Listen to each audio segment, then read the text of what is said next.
Morning mga paps, ito ng update sa ating pagbibilang. Bawat isang ganito ay naghalaga ng 500. Tapos limang linya. Isa, dalawa, tatlo, apat, lima. So, 5 bawat linya. So, apat na linya to 5.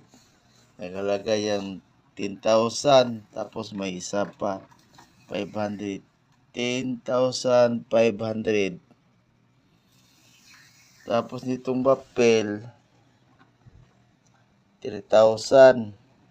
Sama yung barya. Wow! Tapos may 90.